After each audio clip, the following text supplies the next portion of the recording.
bombastic side-eye, criminal offensive side-eye. Tapi bohong.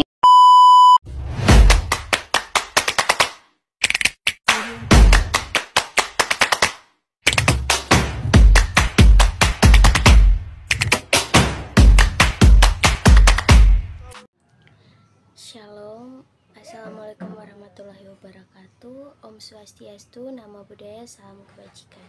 Perkenalkan, nama saya Nagita Octavia Manuahe dengan NIM 2414201172, kelas A7 Keperawatan, mata kuliah Pendidikan Anti Korupsi, dengan dosen pengampu Dr. Randa Debbie Christine Rende MSI. Jadi saya di sini akan bersosialisasi tentang penyuluhan anti korupsi.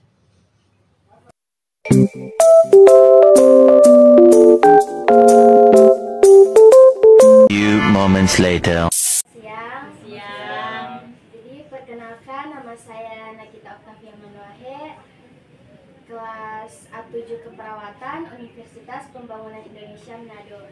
Jadi saya di sini akan melakukan penyuluhan dengan dosen pengampu Dr. Randa Debbie CH Rende MSI.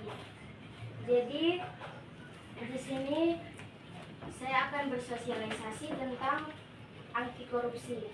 Jadi anti korupsi adalah upaya yang dilakukan untuk mencegah, mengurangi, dan memberantas tindakan korupsi dalam berbagai aspek kehidupan di masyarakat, baik di sektor pemerintahan maupun swasta. Jadi gerakan ini bertujuan untuk menciptakan tata kelola yang transparan, akuntabel, dan berintegritas tinggi. Jadi ada juga prinsip anti korupsi, ada transparansi yang harus memiliki keterbukaan informasi kepada publik terkait kebijakan dan pengelolaan keuangan. Selanjutnya ada akuntabilitas, yaitu semua tindakan harus dapat dipertanggungjawabkan. Dan selanjutnya integritas yang menjunjung tinggi nilai-nilai moral dan etika. Selanjutnya ada partisipasi yang melibatkan masyarakat dalam pengawasan dan pelaporan korupsi. Jadi tujuan gerakan anti korupsi ini yaitu meningkatkan kesadaran masyarakat tentang bahaya korupsi, memberantas praktik korupsi di berbagai sektor, dan menciptakan budaya anti korupsi di masyarakat dan di organisasi. Jadi ada strategi pencegahan anti korupsi, yaitu kita harus melakukan pendidikan anti korupsi, yaitu memasukkan materi anti korupsi dalam entah kurikulum sekolah dan mengedukasi masyarakat serta melalui kampanye seminar. Selanjutnya ada penegakan hukum yang tegas, penggunaan teknologi, dan pemberdayaan masyarakat. Jadi kita memiliki peran sebagai masyarakat, yaitu kita harus melapor jika terdapat dugaan korupsi kepada pihak yang berwenang. Selanjutnya kita tidak harus ikut terlibat atau kita harus menolak segala bentuk penyuapan atau tindakan yang melibatkan korupsi. Selanjutnya kita mengawasi atau berperan aktif dalam mengawasi kebijakan pemerintah. Jadi korupsi adalah tindakan penyalahgunaan kekuasaan atau wewenang yang dipercayakan kepada seseorang untuk keuntungan pribadi, kelompok, atau pihak tertentu. Korupsi dapat terjadi dalam berbagai bentuk, mulai dari penyuapan, penggelapan dana, hingga manipulasi penggandaan barang dan jasa. Jadi ada ciri-ciri korupsi, yaitu pelanggaran hukum, keuntungan pribadi, merugikan publik, adanya penyalahgunaan kekuasaan. Nah, jadi kesimpulannya itu anti korupsi adalah tanggung jawab bersama.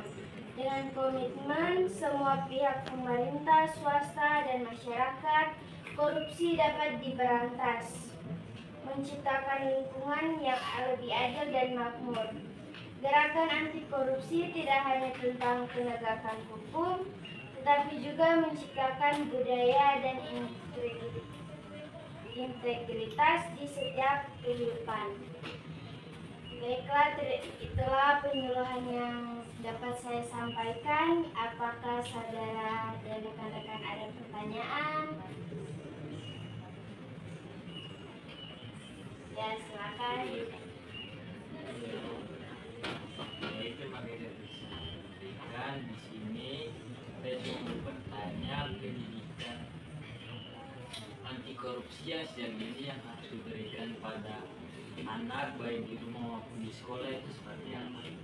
Ya, baik, contoh kecil kita harus mengedukasikan kepada anak kecil tersebut mulai dari sekolah dan materi-materi yang dipaparkan di sekolah.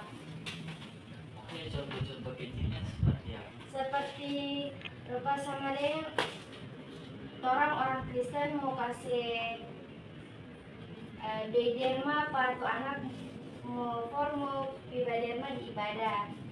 Nah, jadi contoh kecil itu orang mau bilang ini doi 2000 ini mesti sampai di bar derma, bukan mau jadi babli makanan ke apa begitu. Nah, itu contoh pendidikan anti korupsi sejak dini.